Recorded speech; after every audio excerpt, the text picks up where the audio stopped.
Hello, আসসালামু আলাইকুম। আমি আফরিন। সবাইকে আমার চ্যানেলে ওয়েলকাম।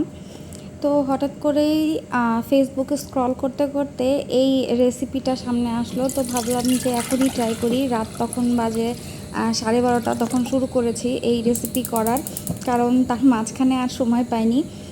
তো প্রথমেই আমি গরম পানি করতে দিলাম, তার মধ্যে একটা এলাচ ছেড়ে দিলাম। পানিটা ফুটলে এর ভেতরে আমি পুরা 1 প্যাকেট লাচ্ছা সেমাই দিয়ে দিয়েছি, আর কিছুটা লাচ্ছা সেমাই বাঁচিয়ে রাখতে হবে।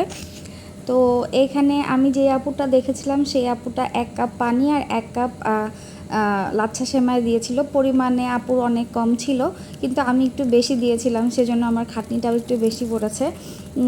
তো তার ভেতরে আমি দিয়ে দিচ্ছি একটু দুধ, আর দুধটা নাড়াচাড়া করার পরে যখন একটু থিকনেস আসবে তারপরে এর ভেতরে আমি আমের পিউরিটা দিয়ে দিব। আমটা আমি ব্লেন্ডারে ব্লেন্ড করে নিয়েছিলাম, আর আমের পরিমাণটাও আমি এখানে একটু বেশি দিয়েছি, যেহেতু আমার সব কিছুর পরিমাণে একটু বেশি বেশি। তো যারা কম করে খেতে চান বা কম করে রান্না করতে চান ঝামেলা ছাড়া, তারা কম করেই দিবেন।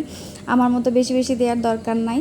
তো আর এখানে আমি দিয়ে দিলাম ঘি আর কিশমিশ। আমার কাছে কাজু বাদাম বা পেস্তা বাদাম কোনোটাই ছিল না তখন, তো আমি সেজন্য শুধু কিশমিশই ব্যবহার করেছি ড্রাই ফ্রুটসের ক্ষেত্রে। আর তারপরে দিয়ে দিচ্ছি একটু গুঁড়া দুধ।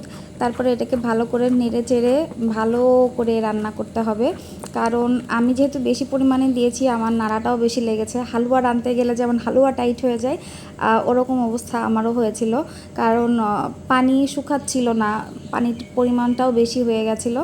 তো যাই হোক, অলমোস্ট শুকানোর পরে যখন তেলটা উঠে আসবে, তারপরে এটাকে ফ্রিজে রেখে ঠান্ডা করে তারপরে এভাবে লাড্ডু লাড্ডু করে নিয়ে তার সাথে একটু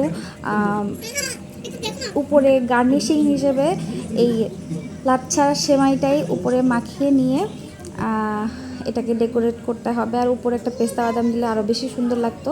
এই যে এরকম সফট হবে লাড্ডুটা, খুবই মজা লাগে খেতে। তো মানহা বা মানহার বাবা দুজনেই খেয়ে খুব মজা পেয়েছে। তো এই ছিল আমার রাতের পাগলামি।